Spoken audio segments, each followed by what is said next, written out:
Diba sabi nila, iba yung pinangako sa pinangarap. Hello. Nabiktima pa niyan si Katunying. Sabi din niya, iharap nyo sa akin kung sino yung nagsabi o preba na merong ipinangako si BBM. Kokonyatan ko yan, yung pasabi niya.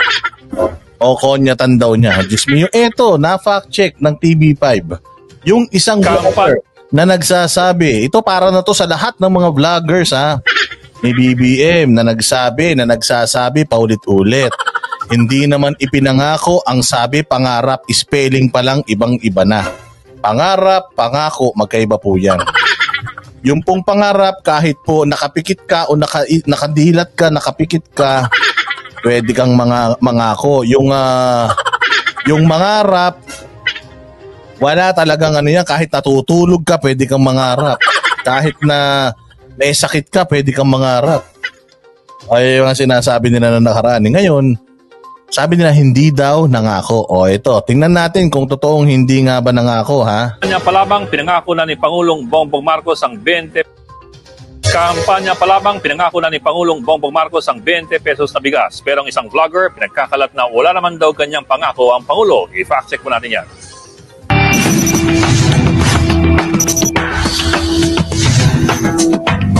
Ayan isang vlogger ang nagsabi wala naman daw ipinangako ang Pangulo. Sino pa? Yung mga nagsasabi niyan, madami, halos lahat sila.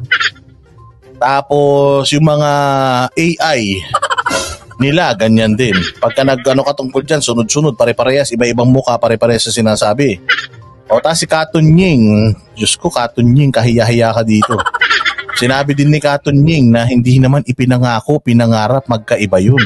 Mangungunyat pa si bakit hindi pa natitiwalag sa iglesia to, sinungaling? Kaya bawal sa iglesia yung sinungaling. O sinungaling na to si Katunying, bakit hindi matanggal-tanggal to sa iglesia, no? Hindi, naisip ko lang. O sige, pakinggan natin itong na to.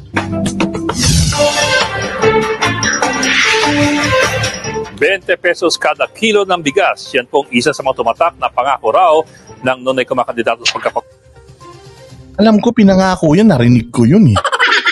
Pinangako yun eh, pero sabi niya hindi, pangarap. Pangulong si Bongbong Marcos. At ngayon na nanatiling mataas ang presyo ng bigas ay marami ang naniningil sa pangako na tila napako. Pero restback naman ng isang vlogger, wag daw sisi. Yan, tinan mo yung vlogger, sino yan? WB Reaction. Puta, nakatakip yung muka. Nakasombrero. Ganito yung mga vlogger nila, parang mga magnanakaw. Diba? O, kita mo, magbablog ka, nakatakip yung mukha mo, mata lang nakalabas. Parang si Ben Barubal dati. Diba? Nakatakip yung mukha, nakawig. Tapos babanat sa kung sino-sino, walang bayag. Tayo, yan yung mukha natin. Tapos binabanatan natin kahit sinong mga mali. Pag tama naman, pinapalakpakan natin. Pero bakit mo itatago yung mukha mo kung tama yung binabalita mo? Di ba dapat proud ka? O tingnan mo, pag pumunta ka sa bangko tapos magnanakaw ka, anong gagawin mo? Magtatakip ka ng mukha kasi nga magnanakaw ka. Paano pag nagva-vlog ka tapos nakatakip yung mukha mo? Anong ibig sabihin? Ibig sabihin, yung mga impormasyon na ipinalalabas mo dyan, para ka na rin nagnakaw, peke yan.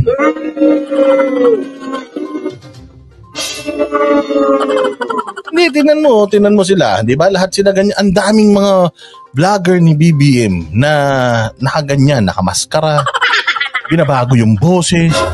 Ano ba kinakatakot nyo? Bakit kayo natatakot maglabas ng mga mukha ninyo kung sa tingin ninyo, ayon sa prinsipyo ninyo yung ikinokontent nyo? Diba? Bakit? Bakit nyo pa kailangang magtago? Sabi nga nila, kapag nagtatago ka, ibig sabihin, ayaw mong mamukaan. Kung proud na proud ka naman, sa pinaggagawa mong katarantaduhan, bakit ka nagtatago pa ng mukha? Pakita mo. So ngayon, ito sinabi niya, wala naman daw ipinangako, nangarap lang. O sige, play natin i-play natin. Kaya ngayon yung sinasabi ko sa inyo Ang Banateros, hindi natin kailangan magtago. Kasi bakit? Ano ba ang ating moral kompas. Oh. Kung ano yung tama, papalakpakan natin. Pag ano yung mali, babatikusin natin. Pag may ginawang maganda si Marcos, hallelujah. Pag may ginawang pangit, babatikusin. Ganun lang naman kasimple. Di ba? Anong kailangan mo ikahiya doon? Ewan ko, ba't may mga nanonood sa mga ganito? Ihin ang Pangulo. Dahil ang tangi lamang daw na ginawa ni BBM ay ang pagpapahayag ng nais ito na mapababa sa 20 pesos ang presyo ng bigas. Pero hindi raw ito pinangako na mangyayari. Sa ngayon ay meron na pong higit 1,000 likes at 25,000 views ang video na naglalaman ng pahayag ng nasabing vlogger. Ayan, daming views. So 30,000 yung nabudol niya. Ayan, 25,000 yung nabudol niya. Tapos doon sa nabudol niya may 1.4 na tuwan-tuwa sa kanya. Kasi nga yung gustong marinig, ganito kasi yung mga vlogger na yan, yung gustong marinig nung majority, yun yung kino-content nila para saan? For the views. For the views. Sabi ko nga sa inyo, ilan lang ba yung bumabatikos ngayon? Ilan lang kami, ilan? Versus gaano sila karami na dumidepensa. Sabi ko nga sa inyo, kung sobrang dami ninyo, siguro naman, ang talino nyo pare-parehas pag pinagsama-sama yung mga utak nyo kasi laki ng buwan niya. Iilan lang kami. Di maghanap kayo ng mga balita na maganda, ipakalat nyo yung magandang totoong balita. Kasi pag kumalat yung magandang balita at nakita namin ay oo nga no. Di sana may kino-content kaming magandang balita tungkol sa puon ninyo. Wala wala. Puro kayo pagpapakalat ng fake news, pagtotroll. Babaguhin nyo yung mga boses nyo, babaguhin nyo yung mga itsura ninyo o para lang makapambudol ng tao. Kasi nga, pwede kang maglakad-lakad sa labas. Hindi ka kilala Pero pinangako nga ba ni Marcos na magiging 20 pesos na lamang ang kilo ng bigas kapag siya ay nahalal na Pangulo? Inalam po yan ng Facts First PH at ng Rappler. Noong kasagsagan ng kampanya noong 2022, naglabas ng statement ang partido ni Marcos na Partido Federal ng Pilipinas. Partido Federal ng Pilipinas, yan po ang partido ni Marcos. Anong sabi? Tiniyak ni Partido Federal ng Pilipinas President Frontrunner Ferdinand Bongbong Marcos na magkakaroon ng murang bigas na hanggang 20 pesos kada kilo sa kanyang administrasyon matapos siyang manalo sa darating na halalan sa Mayo 9. Advance to ha. So yan yung ipinangako sa inyo, magkakaroon. Well, pwede nyo sabihin na ilang taon pa lang naman, 1.5. Meron pa tayong 4.5. So ang pinangako naman niya is within his administration. So, meron pa tayong 4.5 years, madami pang mangyayari niyan. Let us just wait. Dapat ganun yung paliwanag nila. Pero hindi Dahil nga umamin na ang Department of Agriculture, umamin ng NEDA, na hindi talaga kaya. Umamin. For the next 2 years, hindi kaya. So, kung 1.5 ngayon plus next 2 years, so that's 3.5. So, 2.5 na lang. Yung kanilang tawag dito, 2.5 na lang yung kanilang allowance para dyan sa 20 pesos. Alam nila pare-parehas na nanloko yung presidente nila.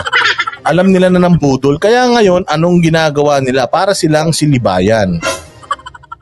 Sabi, hindi naman kasi pinangako lang, hindi naman talaga sinabi na, pinangarap lang, hindi naman pinangako. Ano tong sinasabi ng partido niya? Hindi ba kung ano yung sabihin ng partido niya, yun na din ang sinasabi niya dahil partido niya yan Ano sasabihin niya? Hindi naman si Marcos yan Yung Partido Federal ng Pilipinas, isang malaking organisasyon yan, madami yan. Pero sino nagre-represent sa kanila? Sino nire-represent nila? Hindi ba yung frontrunner? Ayan, sino ba yung frontrunner? Ferdinand Bongbong Marcos Sr. Sino ba yan? Hindi ba yung presidente natin? O tatay mo ba yan? Ano ba yan? Ayan sabi magkakaroon ng murang bigas na hanggang 20 pesos kada kilo sa kanyang administrasyon matapos siyang manalo. So kaya nga sisingilin siya taon-taon. Pwede niyong sabihin na mayroon pang 4 years. Antay lang tayo. Patience is a virtue. Hindi ba? So ibig sabihin fake news. Yung kanilang sinasabi or fake bobong tawag dito reaction. Yung kanilang ipinalalabas na wala namang kasi pag 'di ba nag-post ako something sa Facebook about bigas. Ang daming magko-comment dyan na mga troll.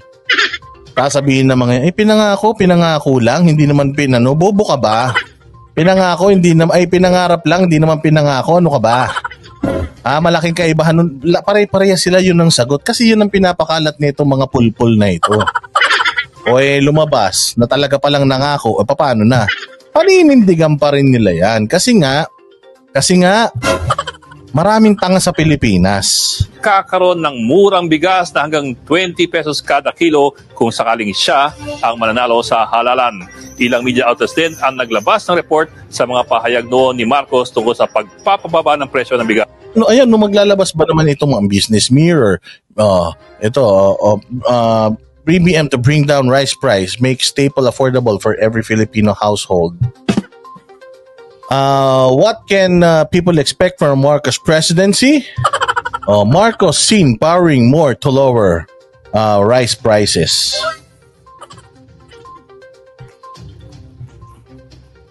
Hindi ba? Ayun na masaklap. Dahil dyan, nagagalit tuloy ngayon si Luz Biminda Espinosa. Sabi niya, nako, Boss Dada, ito na lang, pambili mo ng bigas. Yan, bibigyan kita. Thank you very much sa pag-sponsor ng ating live stream, Luz Biminda Espinosa. Ayan. Gracie Chua, how are you? So, yun. Sige, diretso. Kapag siya ang maging Pangulo.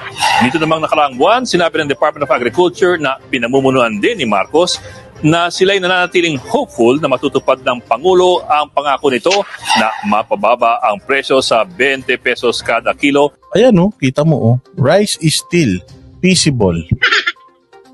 Ibig sabihin, yun ang talagang pinangako nila. Bakit mo naman pipilitin kung hindi mo ipinangako, di ba? Gulo-gulo nyo naman. Sa oras na maabot ng bansa ang sufficient production ng bigas. Payo lang mga kapatid, maging mapanuri po tayo sa ating mga nababasa o napapanood online, lalo na po sa mga issue na nakaka-apekto sa atin at sa ating bansa.